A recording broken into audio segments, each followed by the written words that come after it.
श्रीमद्भागवत गीता हिंदी टीका सहित। ओम नमो भगवते वासुदेवाय नमः। ओम श्री परमात्मने नमः।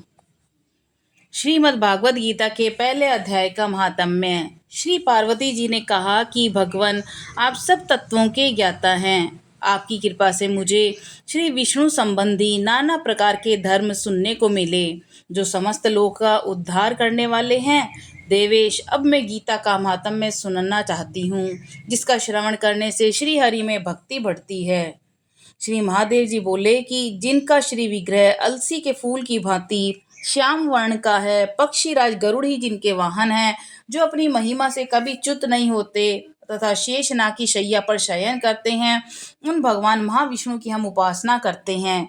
एक समय की बात है, मूर्धदैत्य के नाशक भगवान विष्णु शेषनाग के रमणीय आसन पर सुखपूर्वक विराजमान थे।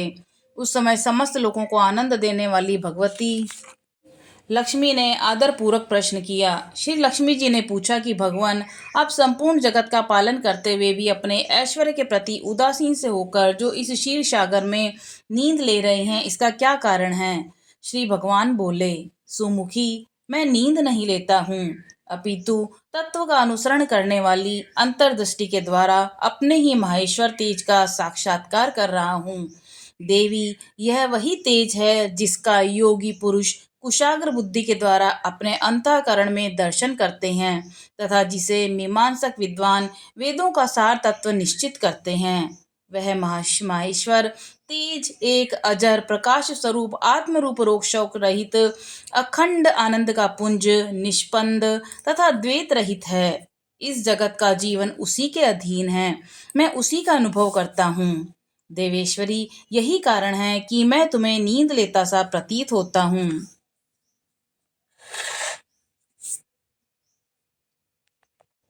श्री लक्ष्मी जी ने कहा कि ऋषिकेश, आप ही योगी पुरुषों के ध्येय हैं। आपके अतिरिक्त भी कोई ध्यान करने योग्य तत्व है? यह जानकर मुझे बड़ा कौतूहल हो रहा है। इस चराचर जगत की सृष्टि और संहार करने वाले स्वयं आप ही हैं। आप सर्व समर्थ हैं। इस प्रकार की स्थिति में होकर भी यदि आप उस परम तत्व से भिन्न हैं, तो मुझे उसका बोध कराइए। श्री भगवान बोले, प्रिय, आत्मा का स्वरूप द्वैत और अद्वैत से पृथक, भाव और अभाव से मुक्त, आदि और अंत से रहित है। शुद्ध ज्ञान के प्रकाश से उपलब्ध होने वाला तथा परमानंद स्वरूप होने के कारण एकमात्र सुंदर है। यही मेरा ईश्वरीय रूप है। आत्मा का एकत्व ही सबके द्वारा जानने योग्य है। गीता शास्त्र में इसी का प्रतिपादन हुआ है। अमित तेजस्वी भगवान विष्णु के ये वचन सुनकर लक्ष्मी देवी ने शंका उपस्थित करते हुए कहा कि भगवान, यदि आपका स्वयं परमानंदमय और मन वाणी की पहुंच से बाहर स्वरूप है, तो गीता कैसे उसका बोध कराती है? मेरे इस संदेह का आप निवारण कीजिए। श्री भगवान बोले कि सुंदरी, सुनो, मैं गीता में अपनी स्थिति का वर्णन करता हूँ। क्रमशः 5 अध्यायों को तुम 5 मुख जानो, 10 अध्यायों को 10 भुजाएं समझो और 1 अध्याय को उदर और 2 अध्यायों को दोनों चरण कमल जानो। इस प्रकार यह 18 अध्यायों की वांगई ईश्वरीय मूर्ति ही समझनी चाहिए। यह ज्ञान मात्र से ही महान पातकों का नाश करने वाली है। जो उत्तम बुद्धि वाला पुरुष गीता के 1 या आधे अध्याय का अथवा 1 आधे या चौथाई श्लोक का प्रतिदिन अभ्यास करता है, वह सुशर्मा के समान मुक्त हो जाता है। श्री लक्ष्मी जी ने पूछा, देव, सुशर्मा कौन था और किस जाति का था और किस कारण से उसकी मुक्ति हुई? श्री भगवान बोले कि प्रिय, सुशर्मा बड़ी खोटी बुद्धि का मनुष्य था। पापियों का तो वह शिरोमणि ही था। उसका जन्म वैदिक ज्ञान से शून्य एवं क्रूरतापूर्ण कर्म करने वाले ब्राह्मणों के कुल में हुआ था। वह न तो ध्यान करता, न जप, न होम करता था और न ही अतिथियों का सत्कार। वह लंपट होने के कारण सदा विषयों के सेवन में ही आसक्त रहता था। हल जोतता और पत्ते बेचकर जीविका चलाता था। उसे मदिरा पीने का व्यसन था और मांस भी खाया करता था। इस प्रकार उसने अपने जीवन का दीर्घकाल व्यतीत कर दिया। एक दिन मूढ़ बुद्धि सुशर्मा पत्ते लाने के लिए किसी ऋषि की वाटिका में घूम रहा था। इसी बीच काल रूपधारी काले सांप ने उसे डस लिया। सुशर्मा की मृत्यु हो गई और उसके बाद वह अनेक नरकों में जहाँ की बहुत सारी यातनाएं भोगकर मृत्यु लोक में लौट आया और वहां बोझ ढोने वाला बैल हुआ। उस समय दोनों उस समय किसी पंगु ने अपने जीवन को आराम से व्यतीत करने के लिए उसे खरीद लिया। बैल ने अपने पीठ पर पंगु का भार ढोते हुए बड़े कष्ट से 7-8 वर्ष बिता दिए। एक दिन पंगु किसी ऊंचे स्थान पर बहुत देर तक बड़ी तेजी के साथ उस बैल को घुमा रहा था। इससे वह थककर बड़े वेग से पृथ्वी पर गिरा और मूर्छित हो गया। उस समय वह कौतूहलवश आकृष्ट हो बहुत से लोग एकत्रित हो गए और उस जन समुदाय में से किसी पुण्यात्मा व्यक्ति ने उस बैल का कल्याण करने के लिए उसे अपना पुण्य दान किया। तत्पश्चात कुछ दूसरे लोगों ने भी अपने अपने पुण्यों को याद करके उन्हें उसके लिए दान किया। उस भीड़ में एक वेश्या भी खड़ी थी। उसे अपने पुण्य का पता नहीं था, तो भी उसने उन लोगों की देखा देखी उस बैल के लिए कुछ त्याग किया। उसके पश्चात यमराज के दूत उस मरे हुए प्राणी को पहले यमपुरी ले गए और वहां यह विचार कर कि ये वैश्या के दिए हुए पुण्य से पुण्यवान हो गए तो उसको छोड़ दिया। फिर वह भूलोक में आकर उत्तम कुल और शील वाले ब्राह्मणों के घर में उत्पन्न हुआ। उस समय भी उसे अपने पूर्व जन्म की बातों का स्मरण बना रहा।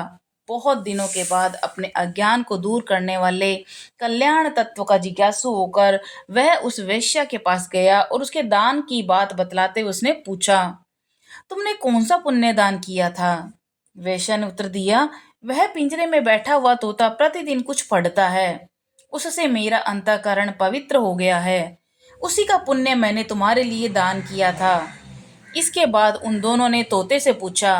तब उस तोते ने अपने पूर्व जन्म का स्मरण करके प्राचीन इतिहास कहना आरंभ किया।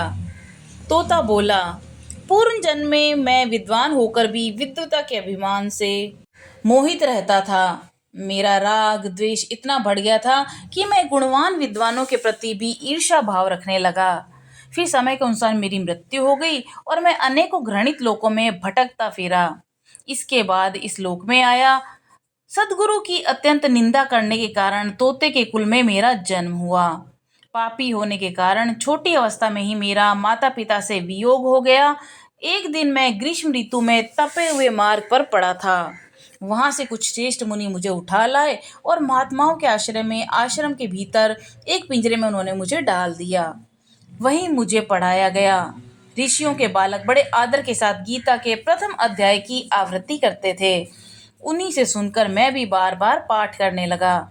इसी बीच में एक चोरी करने वाले बहेलिये ने मुझे वहां से चुरा लिया और उसके बाद इस देवी ने मुझे खरीद लिया। यही मेरा वृत्तांत है जिसे मैंने आप लोगों को बता दिया।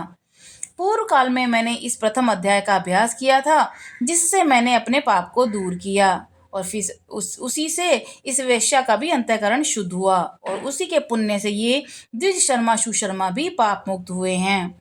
इस प्रकार परस्पर वार्तालाप और गीता के प्रथम अध्याय के महात्म्य की प्रशंसा करके वे तीनों निरंतर अपने अपने घर पर गीता का अभ्यास करने लगे और फिर ज्ञान प्राप्त करके वे मुक्त हो गए।